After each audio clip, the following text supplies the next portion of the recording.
गोस्वामी जी महाराज पूर्व प्रसंग में वर्णन किए। श्री हनुमान जी महाराज जैसे ही लंका जाने के लिए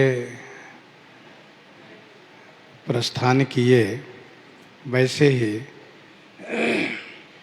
समुद्र ने मैनाक को भेजा और देवताओं ने सुरसा को भेजा। मैनाक सागर के मध्य में रहते हैं।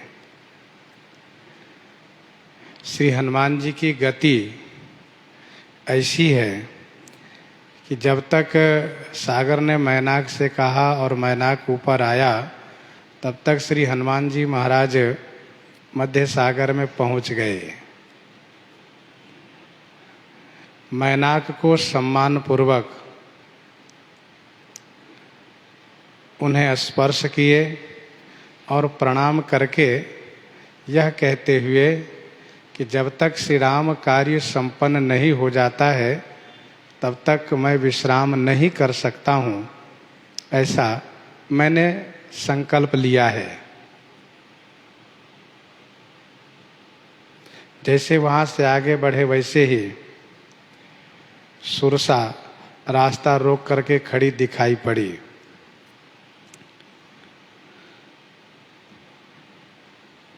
ये सुरसा है कौन? तो गोस्वामी जी इनका परिचय देते हैं। सुरसा नाम अहिन के माता, पठयन आए कहिते ही बाता। पठयन आए कहिते ही बाता। सुरसा नाम अहिन के माता।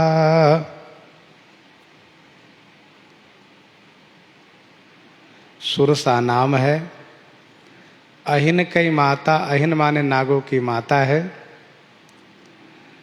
पठयन है, पठयन माने भेजी गई है। किनसे? तो देवताओं से आकर के उसने यह बात कही। पठयन आई कही ते ही बाता। देवताओं को अपने से श्री हनुमान जी को परीक्षण करने का साहस नहीं पड़ा, तब उन्होंने स्त्री को भेजा और वह स्त्री है जो नागों की माता है।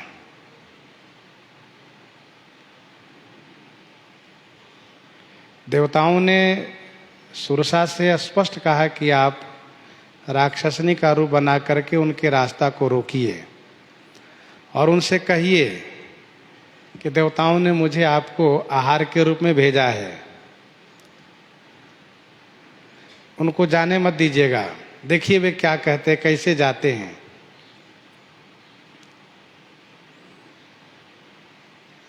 सुरसा कश्यप जी की उन अनेक पत्नियों में से एक पत्नी है और नागों की माता है। नागों की माता होने के नाते स्वाभाविक है कि इनके हृदय में दया का अभाव है और वैसे भी ये काम रूपनी है, इच्छा रूप धारण कर लेती हैं। नागों की माता कद्रु भी है, परंतु कद्रु को न भेज करके सुरसा को भेजा, क्योंकि इस कार्य के योग्य देवताओं ने सुरसा को समझा। उसने आकर के यह बात कही, आजो सुरन मोहि दीन आहारा, सुनत बचन कह पवन कुमारा। आजो सुरन मोहि दिन आहारा।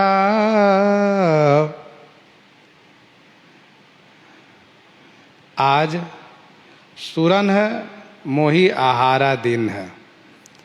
आज देवताओं ने मुझे आहार दिया है। तुम्हें मेरे आहार के रूप में दिया है। सुनत बचन कह पवन कुमारा। पवन कुमार श्री हनुमान जी महाराज सुरसा के वचन सुनते ही तुरंत बोल पड़े। जरा भी घबराहट इनमें नहीं है।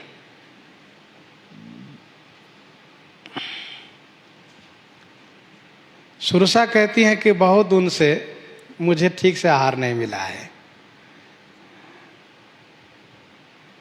दिन बहु चले हार बिनु मरऊ, आज सवनी कहाँ भक्षण करऊं, जैसे संपाति ने कहा था।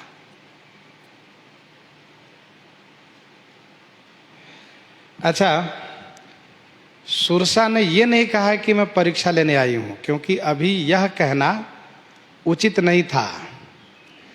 क्योंकि जब सुरसा इस बात को बता देती कि मैं परीक्षा लेने आई हूं, इसलिए हनुमान जी जान जाते कि तो परीक्षा लेने आई हैं, ये तो मुझे मारेंगी नहीं, खाएंगी नहीं। इसलिए ये नहीं कहा कि मुझे देवताओं ने परीक्षार्थ भेजा है। हाँ, इस बात को कहा है कब, जब परीक्षा ले चुकी है तब। मोहि सुरन जहि लागी पठावा, बुद्धिबल मरम तोर मैं पावा। लोग कहते हैं कि सुरसा झूठ बोल रही है, देवी है, उनको झूठ नहीं बोलना चाहिए। कुछ लोग कहते हैं कि नारी की प्रकृति होती है झूठ बोलना। लेकिन यह कहना उचित नहीं होगा कि नारी की प्रकृति होती है झूठ बोलना। प्रसंग का स्वरूप यह है कि देवताओं ने सुरसा को परीक्षार्थ भेजा है,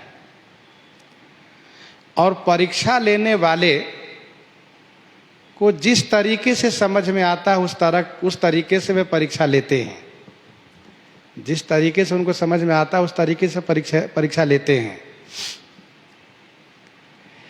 उनको परीक्षा लेने में झूठ और साँच का मतलब नहीं होता है, केवल उद्देश्य होता है कि हम इनकी परीक्षा लें, इनके बारे में समझें।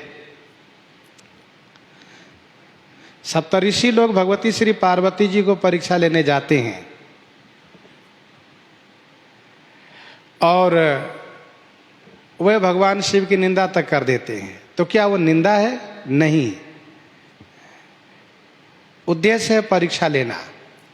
भगवती श्री पार्वती जी की निष्ठा कितनी है, उनकी श्रद्धा कैसी है, इस बात को प्रकट करना है।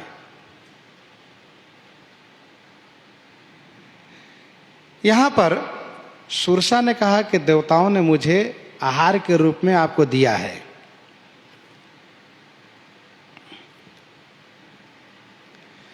वेश भी वैसा ही है सुरसा का, राक्षसनी का रूप है। श्री हनुमान जी महाराज पवन कुमार हैं, वे घबराए नहीं। सुनते ही इन्होंने कहा, सुनत बचन कह पवन कुमारा। मानो सुरसा ने यह कहा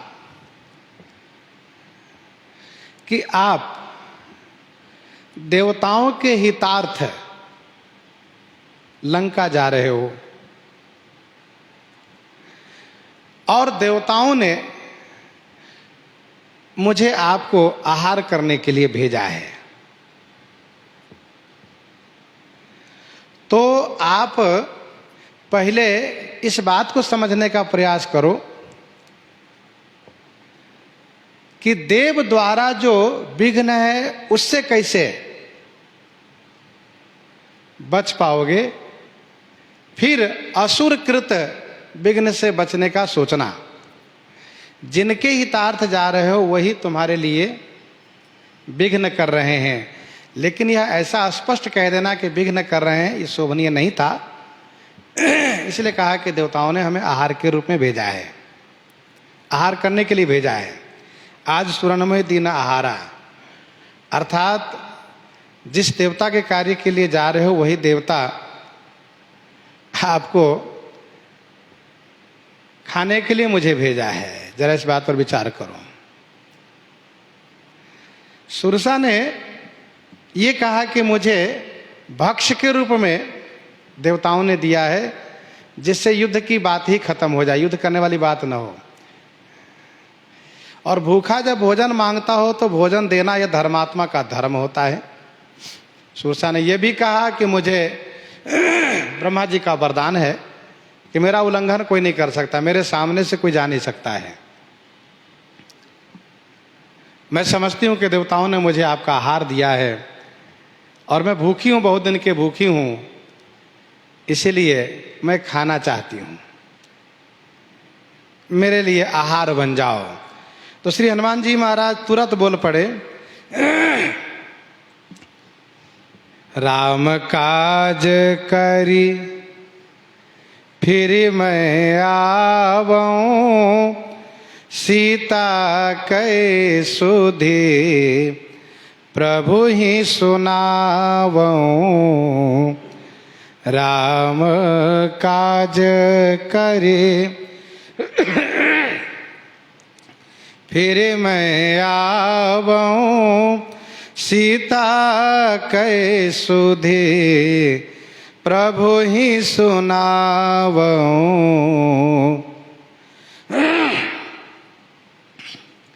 राम काज करी फिरी मैं आवऊं, सीता कै सुधि प्रभु ही सुनावऊं।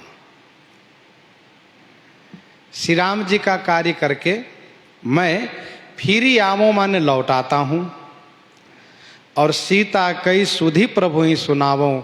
श्री सीता जी की सुधि, श्री सीता जी की खबर प्रभु को सुना देता हूं।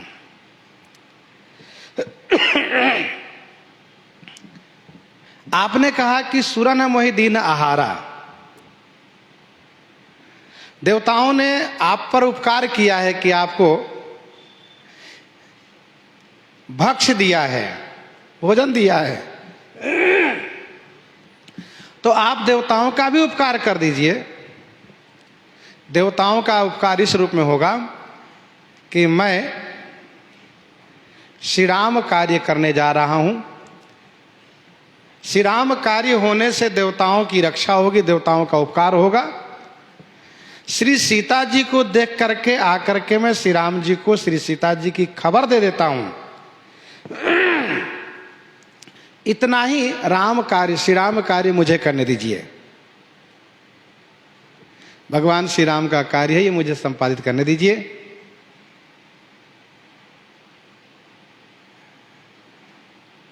और श्री राम कार्य अवश्य होगा। हो यही काज मई हरस विशेखी।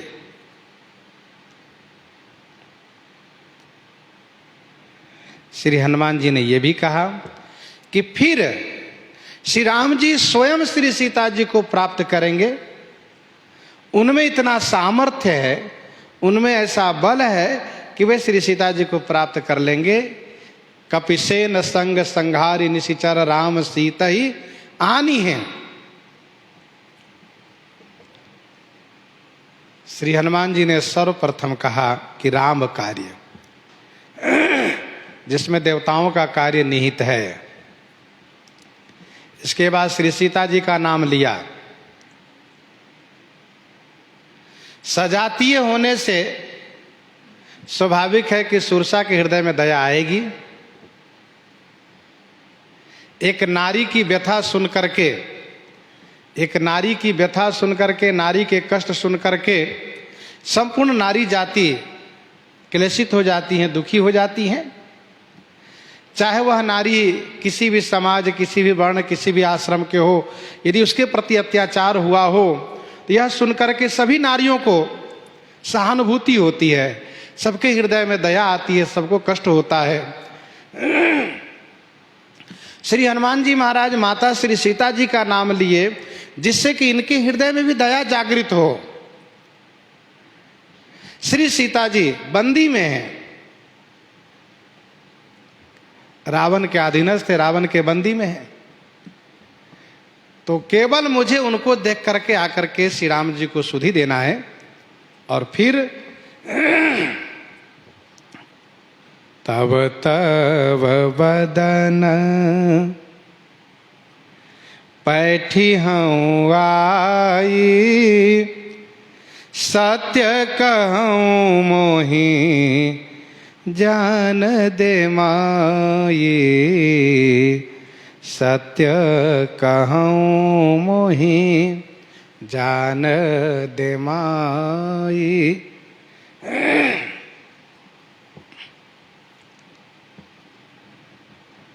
श्री हनुमान जी ने कहा, हे माई, तब तव बदन, तव बदन माने आपके मुख में आई बैठी हूं, आकर के प्रवेश कर जाऊंगा। कहीं ऐसा तो नहीं प्राण बचाने के लिए झूठ बोलते हो? श्री हनुमान जी ने कहा, नहीं, सत्य कहूं, मैं झूठ नहीं बोल रहा हूं, सत्य कह रहा हूं, मुझे जाने दीजिए। सत्य कहूं मोहि जान दे माई, सत्य कहूं मोहि जान दे माई।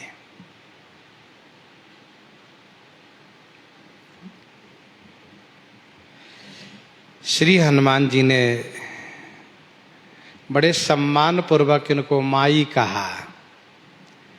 ऐसा लगता है कि हनुमान जी समझ गए कि ये मेरी परीक्षा लेने आई हैं।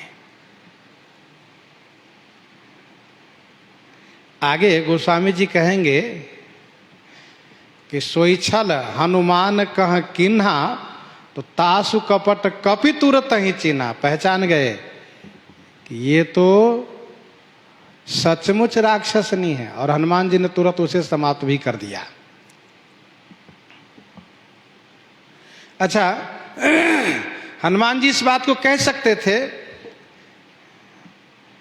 कि तुम्हें देवताओं ने आहार दिया है और मैं श्री राम कार्य के लिए चल रहा हूं, अब तुम मुझसे युद्ध करो, यदि तुम मुझे परास्त करोगे, कर लेती हो, तब तुम मुझे खा लेना। तुम मुझसे युद्ध करो, तुम मुझे परास्त कर दोगी, तब तुम मुझे खा लेना, और नहीं तो मैं श्री राम कार्य करने जाऊंगा तुम्हें परास्त करके। ऐसा कह सकते थे, लेकिन ऐसा कहने में एक बात यह आएगी कि अपने शरीर को बचाने के लिए युद्ध करना चाहते हैं, शरीर को बचाने के लिए युद्ध करना चाहते हैं, अर्थात भूखे को भोजन न देना पड़े इसलिए शरीर को बचाना चाहते हैं। भाई, भूखे को भोजन देना ये धर्म है। तो श्री हनुमान जी कहते हैं कि मैं, आपका भोजन हो गया, आपने कहा कि देवताओं ने आहार दिया तो मुझे स्वीकार है, लेकिन थोड़ा सा मौका मुझे दीजिए, मैं श्री सीता जी की सुधि श्री राम जी को दे देता हूं और फिर इसके बाद आकर के आपके मुख में प्रवेश कर जाऊंगा।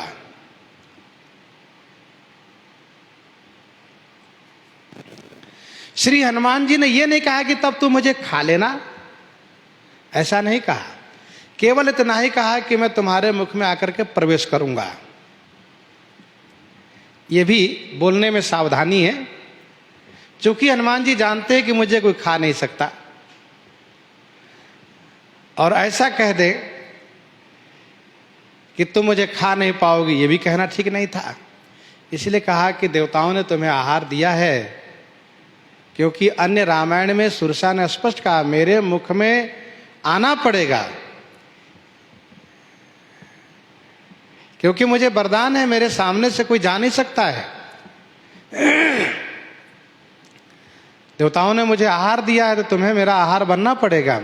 हनुमान जी ने केवल इतना ही कहा कि मैं आपके मुख में आकर के प्रवेश करूंगा, जिससे कि हनुमान जी का वचन मिथ्या न हो।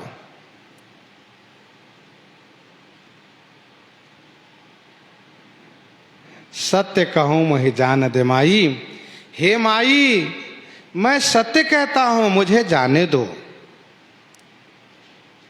हमारे गुरुजी महाराज एक कथा सुनाया करते थे।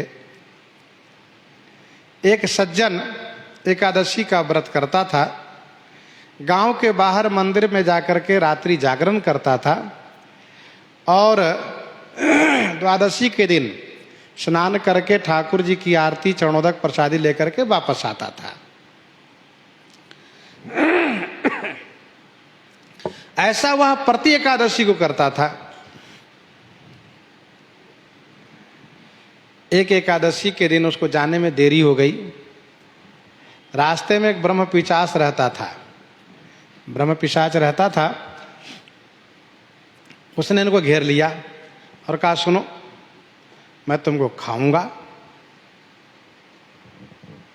इन्होंने कहा सुनो भाई रात्रि भर का समय दे दो, कल मैं तुम्हारे लिए यहां आकर खड़ा हो जाऊंगा, तुम खा लेना। कहा क्यों, रात्रि भर क्यों बचना चाहते हो? कहा एकादशी का व्रत किया हूं और एकादशी का व्रत ये भगवान का व्रत है, मुझे यह व्रत कर लेने दो, यह भजन है, मुझे भजन कर लेने दो और फिर मैं सुबह आऊंगा, तुम मुझे खा लेना। कहा तुम झूठ बोलते हो, प्राण बचाने के लिए बहाना करते हो, जिससे आज चले जाओ तो फिर कल आओ ही नहीं, फिर मैं तुझे कहाँ ढूंढता रहूंगा। कहा नहीं नहीं, मैं वचन देता हूं, मुझे शरीर का कोई मोह नहीं है, बस मुझे चिंता है तो केवल यही कि मेरा व्रत भंग न हो, आज भर के लिए रात्रि भर का मौका दे दो। भाई महात्मा चाहते हैं, साधु महात्मा चाहते हैं कि हमारा नियम भजन हो जाए, जो हमारा नियम है आज का हो जाए, फिर चाहे जो कुछ हो देखा जाएगा।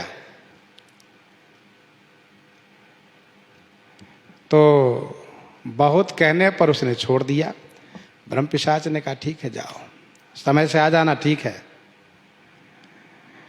गए, आज रात्रि को विशेष भजन किए और रात्रि में तो थोड़ा बहुत प्रमाद भी हो जाता था, लेकिन अब जब निश्चय है कि कल मुझे हार ही बनना है और ये आखिरी एकादशी का व्रत है, खूब भजन किए और किसी से कुछ नहीं बताए, बड़े प्रसन्न दिखाई दिए। स्नान किए, ठाकुर जी की आरती लिए, चरणोदक प्रसाद लिए, प्रणाम किए ठाकुर जी को, महात्मा जी को प्रणाम किए, परिक्रमा करके ठीक समय पर आकर खड़े हो गए और इन्होंने कहा आप आ जाओ, कहाँ हो? मैं आ गया हूं। तो ब्रह्म पिशाच ने कहा अरे वाह भाई, तुम मेरे जीवन में एक पहले इंसान दिखाई दे रहे हो कि वचन कितने बड़े पक्के हो, और तुम वचन कितने बड़े पक्के हो तो मेरे मन में तुम्हारे प्रति दया आ रही है, जाओ तुमको छोड़ देता हूं। पर ऐसे नहीं, तुमने जो एकादशी के व्रत जीवन में किए हैं सब पुण्य मुझे दे दो और तुम चले जाओ। इन्होंने कहा ना, मैं एकादशी का व्रत का पुण्य तो नहीं दूंगा, शरीर को तुम ले लो, मैंने शरीर के लिए वचन दिया था, भजन देने के लिए वचन नहीं दिया था। कहा तो शरीर के साथ तुम्हारा भजन भी तो चला जाएगा। अरे भाई शरीर मेरा जाएगा, भजन तो मेरे साथ रहेगा, मैं शरीर थोड़े ना हूं, मैं तो जीव हूं, आत्मा हूं, जिसको कोई नष्ट नहीं कर सकता। नैनम छिंदंती शस्त्राणि नैनम दह्यति पावक न चैनम क्लेदयंती आपो न शोषयति मारुतः। ऐसा कहा। तो कहा सुनो आधा ही पुण्य दे दो। कहा ना, पुण्य नहीं दूंगा, शरीर ले लो, पुण्य नहीं दूंगा। तो कहा एक काम करो, जो आज के रात्रि में जो एकादशी का व्रत करके भजन किए वही दे दो। कहा वो भी नहीं दूंगा। कहा उसमें से आधा ही दे दो। कहा उसमें भी से आधा नहीं दूंगा। कहा चौथा भाग। इन्होंने कहा सुनो, चौथा पांचवें के चक्कर में मत रहो, एक छटाक भी नहीं दूंगा, मतलब एक अंश भी नहीं दूंगा। तब ब्रह्म पिशाच ने कहा कि मैं आपको प्रणाम करता हूं, हाथ जोड़ लिया, मैं आपको प्रणाम करता हूं, आप मुझे कल्याण कर दो। मैं बहुत दिन से इस प्रेत योनि में पड़ा हूं, बड़ा क्लेशित रहता हूं। कहाँ, कल्याण तो कर दूंगा। कहा ठहरो, अभी मैं आया। गए तुलसी जी के माला ले आए और माला पहनाए, तिलक लगाए, कान में मंत्र सुनाए और कहा सुनो मंत्र जाप करना, एकादशी का व्रत तुम भी करना अगली एकादशी से, और खूब राम नाम का जाप करना, कल्याण तुम्हारा हो गया। जब तक ये तुम्हारा प्रारब्ध शरीर है ज्यादा दिन नहीं रहोगे और जल्दी मुक्त हो जाओगे। उसको बड़ा विश्वास हुआ, गुरुजी इनको माना और भजन में पारायण हो गए। कहने का भाव यह है कि भोजन देना, भूखे को भोजन देना यह सामान्य धर्म है और श्री राम कार्य करना यह विशेष धर्म है। श्री हनुमान जी महाराज ने विशेष धर्म की रक्षा हेतु सामान्य धर्म को टाला। कहा बाद में आपको मैं भोजन बनूंगा, क्योंकि पहले श्री राम कार्य करना है, मुझे पहले भजन करना है। मैं झूठ नहीं बोलता हूं, सत्य कहता हूं। पक्की बात है कि मैं आऊंगा, आपके मुख में प्रवेश कर जाऊंगा। ये बुद्धि से हनुमान जी जवाब दे रहे हैं, घबरा नहीं रहे हैं। सुरसा इनकी बुद्धि की परीक्षा ले रही है। सुरसा अड़ गई कि नहीं, चाहे कुछ भी कहो मेरे मुख में तुमको आना पड़ेगा, मैं तुम्हें खा जाऊंगी। मेरे मुख में आकर के यदि बच गए तो तुम जा सकते हो। कवने हो जतन देई नहीं जाना, ग्रससि न मोहि कहे हनुमाना। ग्रससि न मोहि कहे हनुमाना, कवने हो जतन दे नहीं जाना। कवने हो जतन दे ही नहीं जाना। कवने हो जतन माने किसी भी उपाय से दे ही नहीं जाना, जाने नहीं देती है। तब हनुमाना कहे गरससी न, हनुमान जी ने कहा खा नहीं लेती तो खा लो।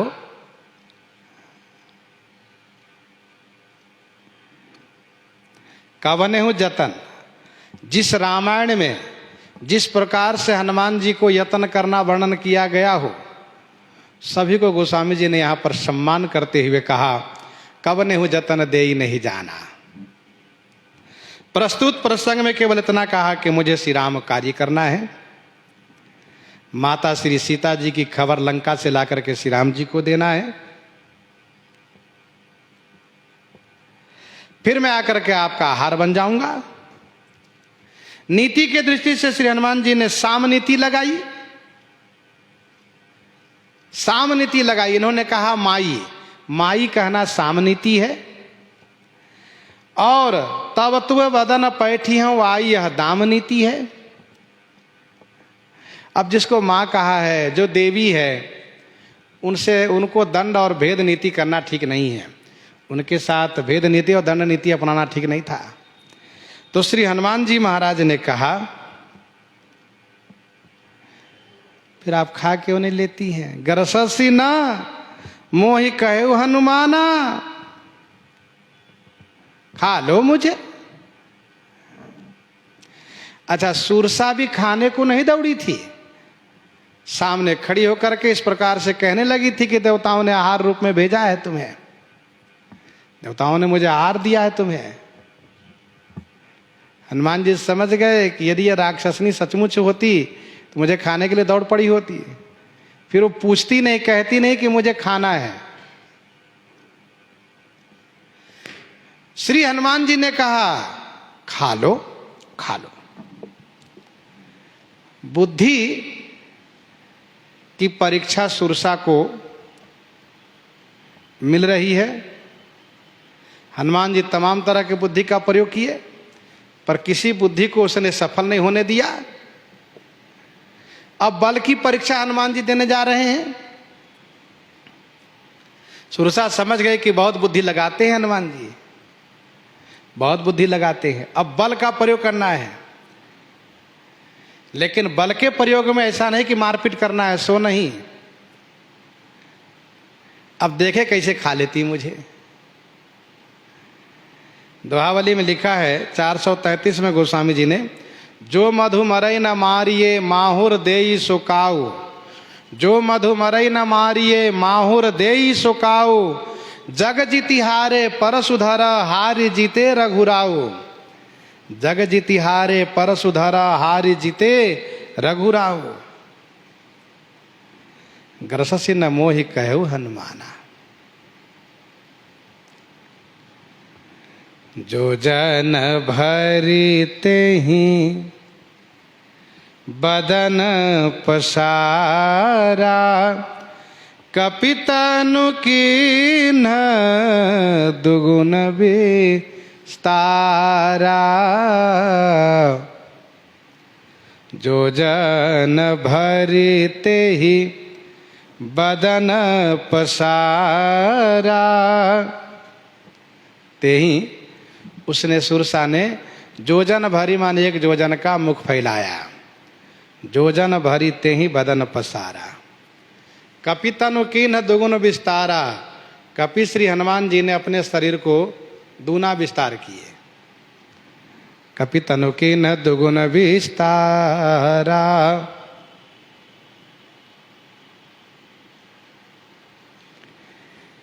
सुरसा को यदि खाना ही होता ना तो मुख फैला करके आगे झपटती, सो नहीं, कुछ नहीं किया, केवल मुंह खोली, मानो करे मेरे मुख में आ जाओ। तो हनुमान जी महाराज अपने शरीर को दुगुना कर लिए, मानो हनुमान जी ने कहा लीजिए, खा लीजिए और खा लीजिए।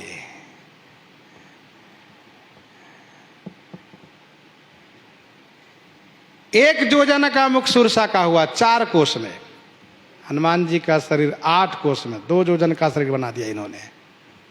हनुमान जी ने अपनी उदारता दिखाई, जब खाना है थोड़ा क्यों खाइए, और अधिक खाइए।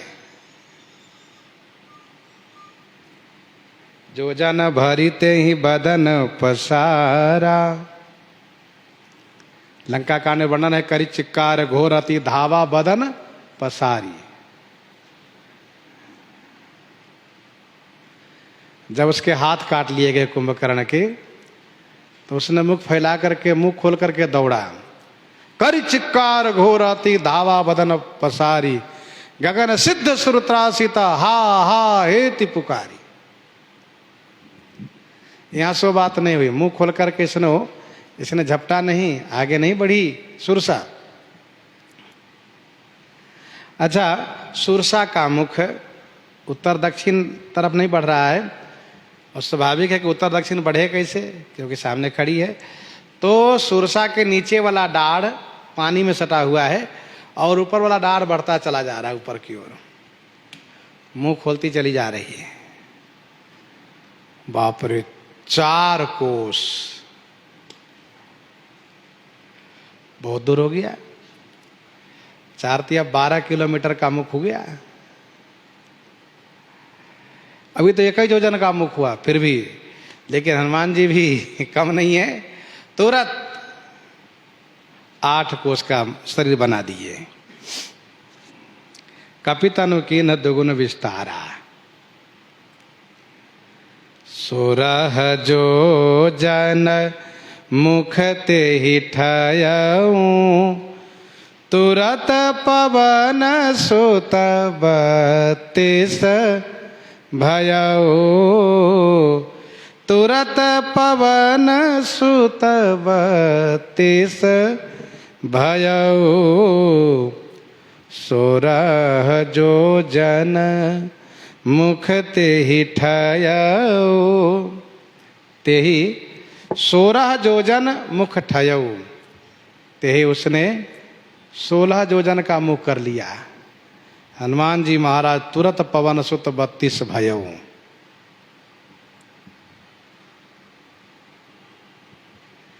ये महिमा सिद्धि है, महिमा सिद्धि है हनुमान जी की, महान बन जाना। 16 योजन मुख ते ठयो। क्या बात है, सुरसा एकदम से 16 योजन मुख क्यों बना लिए? हनुमान जी का शरीर 2 योजन था तो इनको चाहिए था 4 योजन मुख फैलाती। हनुमान जी अपना शरीर 8 योजन करते, तब ये 16 योजन मुख फैलाती। इस क्रम में चलना चाहिए था। संत महापुरुष कहते हैं सुरसा घबरा गई यह देख करके कि बाप रे, तो तुरंत हमसे दूना हो गया। सोचा इतना बड़ा मुंह कर लूं कि उतना बड़ा इसका शरीर नहीं बढ़ पावे, इसलिए 16 योजन मुख तई ठयो। ठयो माने किया, 16 योजन का मुख किया। ठयो माने किया, यही विधि तुम्हार में ठयो। श्री हनुमान जी महाराज तुरंत तत्क्षण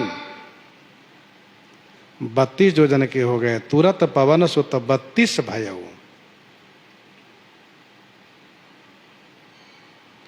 अब गोस्वामी जी कहते हैं जस जस सुरसा, जस जस सुरसा बदन बढ़ावा, जस जस सुरसा बदन बढ़ावा, तासु दून कपि रूप देखावा, तासु दून कपि रूप देखावा, जस जस सुरसा बदन बढ़ावा। जैसे जैसे सुरसा बदन माने मुख बढ़ा रही हैं, तासुदून कपि रूप दिखावा। श्री हनुमान जी महाराज उनके मुख के दूना अपना रूप दिखाते हैं, उनके मुख के दुगुना अपना रूप कर लेते हैं। सुरसा के मुख बढ़ाने का क्रम सही नहीं है, लेकिन हनुमान जी का क्रम वही है क्या, जितना बड़ा मुख फैलाएगी सुरसा उसके दुगुना अपना शरीर कर देते हैं। यह है श्री हनुमान जी की महिमा सिद्धि। बड़े होते चले जा रहे हैं। गोस्वामी जी ने कहा जस जस सुरसा बदन बढ़ावा, जैसे जैसे उसने अपना मुख फैलाया है, ऊपर नीचे बढ़ाया है, वैसे ही नीचे वाला डाढ़ तो पानी में से था, ऊपर वाला को बढ़ाती चली गई। तासुदून कपि रूप दिखावा। हनुमान जी महाराज 32 हुए। तब सुरसा ने सोचा अब ज्यादा बढ़ाना ठीक नहीं है, तब उसने क्या किया, 40 योजन का मुख किया। 40 योजन का मुख किया तो श्री हनुमान जी महाराज 80 योजन के शरीर दिखा दिए। तब सोचा अब क्या करें।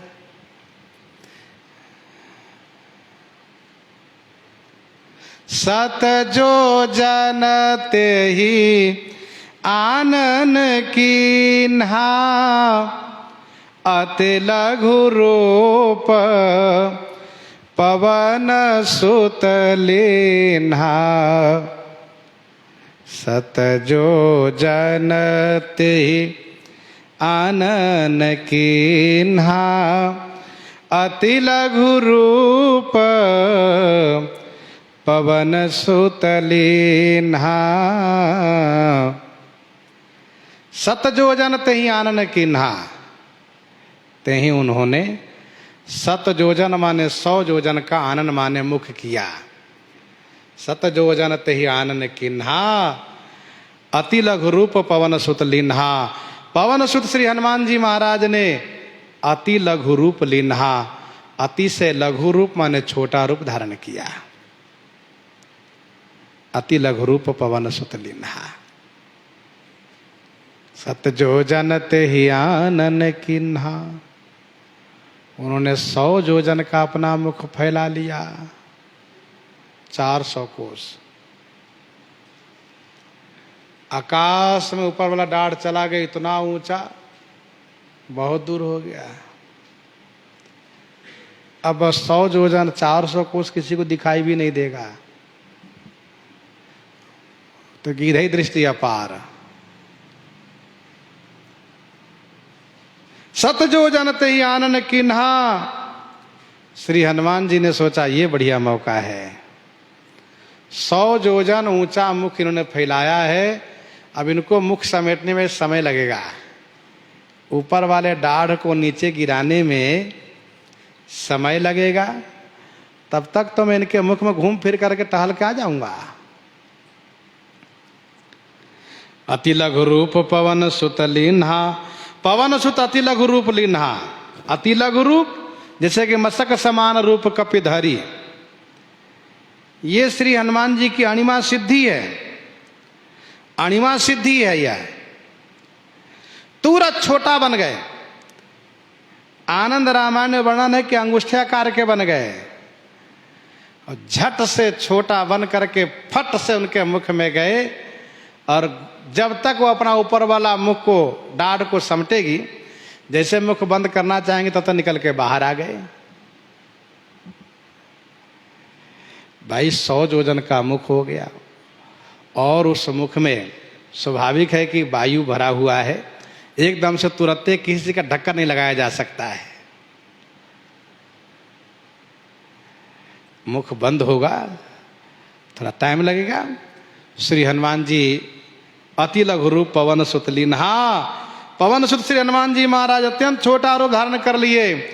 और बदन पैठी पुनि बाहर आवा। मांगा विदा ताहि सिर नावा।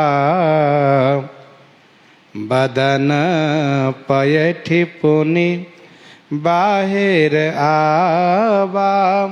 मांगा विदा ताहि सिर नावा। बदन पैठी पुनि बाहर आवा।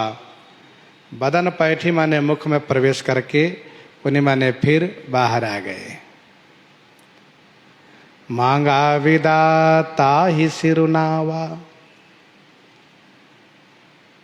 ताहि सिरुनावा विदा मांगा।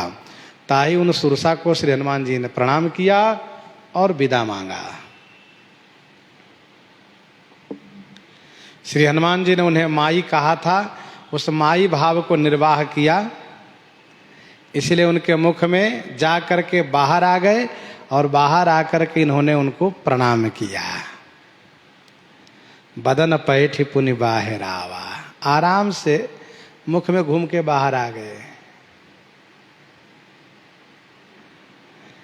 मांगा विदा ताहि सिरुनावा। बड़ा सुंदर कौतुक हुआ। आंख इस दाढ़ के ऊपर होता है। सुरसा मुख बढ़ाई, नीचे वाला दाढ़ नीचे है, ऊपर वाला दाढ़ ऊपर लेती गई, आंख भी ऊपर है। और हनुमान जी दूना होते गए। सुरसा ने 100 योजन का मुख किया तो सुरसा सोचने लगी कि अभी ये 80 योजन के बने थे, जब मैं 40 योजन का मुख बनाई थी, तो मैं 100 योजन के बनाई हूं तो ये 200 योजन के होंगे। देखो क्या करते हैं। तो ऊपर देख रही कि आ रहे हैं, आ रहे हैं, आ नहीं रहे हैं। कुछ ही क्षण में पता चला कि हनुमान जी तो मुख में घूम रहे हैं। भाई जब ऊपर आंखें चली गई, नेत्र ऊपर हो गया, उसको नीचे थोड़ा ना दिखेगा। अब वो सोच रहे हैं हनुमान जी ऊपर आ रहे हैं। हनुमान जी ऊपर गए नहीं, छोटे बन करके उनके मुख में घूम लिए। अच्छा, नीचे घूमने में भी बहुत उनको उछल कूद नहीं करना पड़ा, क्योंकि नीचे वाला डाढ़ तो पानी में सटा हुआ है। हनुमान जी झट से छोटा हुआ, उनके मुख में चले गए, घूम फिर करके आ गए। जब तक वह देखने गए कहाँ तो पता चला तो मुख में घूम के बाहर निकल आए। बदन पैठी पुनि बाहर आवा। और फिर प्रणाम किया। माँ प्रणाम माता जी, अब मैं जा सकता हूं। प्रश्न उठता है कि पहले हनुमान जी क्यों नहीं प्रणाम किए जो प्रणाम किए। इसका उत्तर यह है कि हनुमान जी पहले प्रणाम करते तो सुरसा कहते अच्छा डर गए हो इसलिए प्रणाम कर रहे हो, तो माना जाता कि डर गए हनुमान जी, इसलिए पहले प्रणाम नहीं किया। श्री हनुमान जी इतना तो समझ चुके हैं कि यह राक्षसनी नहीं है, और उन्होंने कहा भी कि आज सुवर्णमय दिन आहारा, देवताओं के भेजी हुई है ये। इसलिए श्री हनुमान जी महाराज बुद्धि और बल दोनों का परिचय दिए, बुद्धि का भी परिचय दिए, तमाम प्रकार के प्रस्ताव विचार सुरसा के सामने हनुमान जी रखे हैं, और बल का परिचय दिए, अपने शरीर को बढ़ाते चले गए और फिर छोटा हो गए। जैसा काम होने वाला है वैसी ही परीक्षा सुरसा ने ली है, क्योंकि लंका में हनुमान जी को कभी छोटा बनना पड़ेगा, कभी बड़ा बनना पड़ेगा, और कहीं कहीं बहुत शालीनता के साथ, संयम के साथ, धैर्यता के साथ संवाद भी करना पड़ेगा। देवताओं को यह जानना था कि हनुमान जी महाराज को जब सुरसा रोकेंगी तो देखते हैं क्या करते हैं, कहीं ऐसा तो झगड़ा करने लग जाते हैं। यदि झगड़ा करने लग जाते हैं तो माना जाएगा लंका में जाकर झगड़ते रहेंगे सबसे ये। इसलिए हनुमान जी महाराज झगड़ने वाला काम नहीं किए, संवाद किए। नहीं मानी तो कहा खा लो, और फिर इसके बाद जब उसने 100 योजन का मुख किया तो हनुमान जी छोटा बन करके उनके मुख से निकल आए बाहर, घूम लिए। देवताओं को संतुष्टि हुई कि वाह हनुमान जी, मानना पड़ेगा कि ये बल और बुद्धि में विशेष हैं, इनके जैसे बलवान, इनके जैसे बुद्धिमान कोई नहीं है। रावण है बहुत बड़ा धूर्त, पर ऐसे धूर्त के सामने भी हनुमान जी महाराज के कुछ नहीं बिगड़ेगा, कोई नुकसान नहीं होगा, क्योंकि हनुमान जी बड़े बुद्धिमान हैं।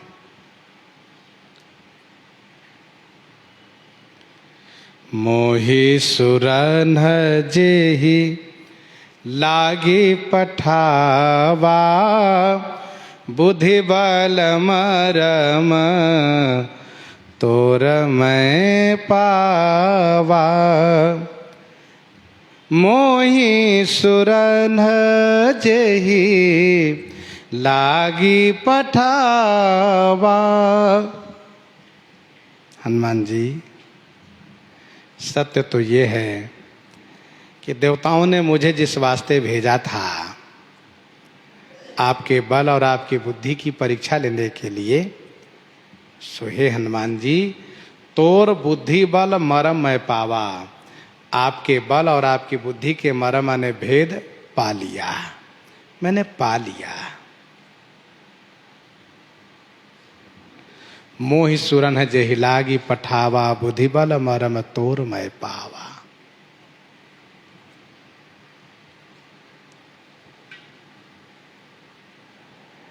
प्रश्न उठता है, सुरसा ने ऐसी परीक्षा ली, देवताओं ने इस प्रकार से परीक्षा लेने के लिए इनको कहा, क्यों?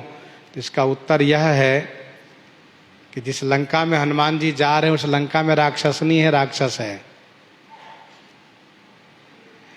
तो उन राक्षसनियों से, राक्षसों से कैसे बचकर आएंगे, इसके परीक्षण की विधि यही थी।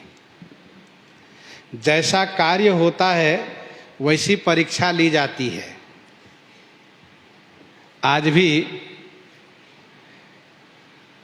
जिसको जिस कार्य के लिए नौकरी की तलाश है, उसकी परीक्षा भी वैसी ही होती है।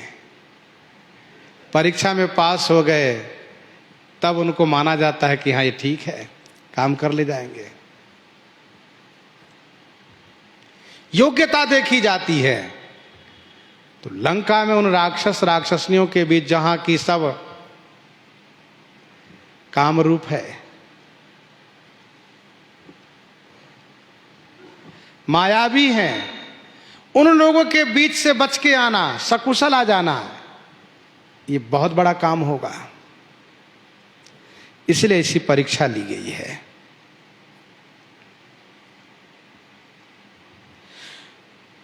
मुख में प्रवेश करके वापस आ जाना, यह बुद्धि है हनुमान जी की। और बल, जस जस सुरसा बदन बढ़ावा, तास दून कपि रूप दिखावा। सुरसा ने कहा कि देवताओं ने मुझे भेजा था, जात पवन सुत देवन देखा, जाने कहूं बल बुद्धि विशेखा।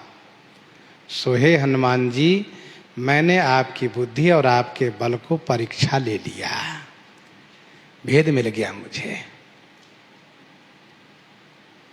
हनुमान जी ने कहा मैं अब जाऊं।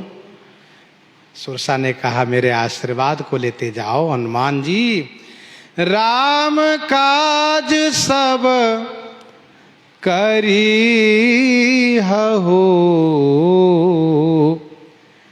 तुम बल बुद्धि निधान, आशिख देई गई सो, हरसि चले हनुमान, हरसि चले हनुमान। राम काज सब करी हहु। सुरसा ने कहा तुम बल बुद्धि निधान, सब राम काज करी हहु। आप बल और बुद्धि के निधान माने खजाना हो, अतएव सब श्री राम कार्य करोगे, ये मेरा आशीर्वाद है हनुमान। आशिख देई गई सो। अच्छा हनुमान जी मैं चलूं? कहाँ ठीक, प्रस्थान करो मैं भी चलूं। आशिख देई गई सो, हरसि चले हनुमान। हनुमान जी महाराज कुछ बात को लेकर खुशी हुई कि ये देवी हैं, इनका वचन सत्य होगा। संपाति जी का वचन सत्य होगा, जामवंत जी का वचन सत्य होगा, सुरसा का वचन सत्य होगा, मतलब ये काम अवश्य होगा, इसमें कोई संदेह नहीं है। राम काज सब करी हूं, तुम बल बुद्धि निधान। संपाति ने कहा था जो नाघई सतजो जन सागर, जो नाघई सतजो जन सागर, करई सुराम काज मति आगर। जो नाघई सतजो जन सागर, करई सुराम काज मति आगर।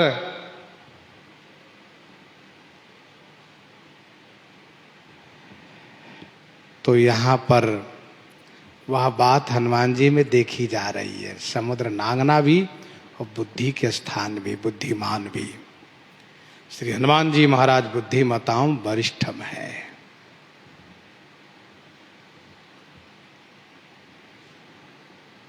सब काज करी हूं। सब काज में क्या है? गीतावली सुंदर कांड 4 पद में गोस्वामी जी ने लिखा, देखी दुर्ग विशेष जानकी, देखी दुर्ग विशेष जानकी, जानी रिपुगति आऊ। देखी दुर्ग विशेष जानकी, जानी रिपुगति आऊ। किला देखना है और श्री जानकी जी को देखना है, तथा शत्रु की क्या इच्छा है ये भी जानना है। देखी दुर्ग विशेष जानकी, जानी रिपुगति आऊ। इसलिए सुरसा ने कहा राम काज सब करी हहु, तुम बल बुद्धि निधान, आशिख देई गई सो, हरसि चले हनुमान। सुरसा का मिलन है, फिर मैनाक का मिलन है। तो गोस्वामी जी ने क्रम बड़ा सुंदर रखा है, कुछ रामायण में ये भी क्रम है कि पहले मैनाक फिर सुरसा, क्योंकि क्रम में सुरसा है, सुरसा के बाद सिंका है, सिंका के बाद लंकनी है। ये तीनों अपने अपने कार्य में बहुत अद्भुत है और इन तीनों से हनुमान जी महाराज सकुशल निकल लेते हैं और फिर माता श्री सीता जी का दर्शन हनुमान जी करते हैं। तो हनुमान जी महाराज यहाँ से आगे प्रस्थान किए। अभी समुद्र में एक और सामना करना है। मानो एक सुंदर शिक्षा हनुमान जी दे रहे हैं कि जिस कार्य के लिए चलो उस कार्य में विघ्न आवे तो मजबूती के साथ सामना करो, घबराओ नहीं, सामना करो और सामना करते हुए लक्ष्य की ओर आगे बढ़ते रहो, पीछे हटने का मन मत बनाओ। हनुमान जी आगे बढ़ रहे हैं। अब बारी है उस सिंहिका की जिसको हनुमान जी महाराज मारते हैं। सो प्रसंग हम लोग आगे श्रवण करेंगे। यहीं पर हृदयांगम करते हुए आइए श्रवण करते हैं श्री विनय पत्रिका से।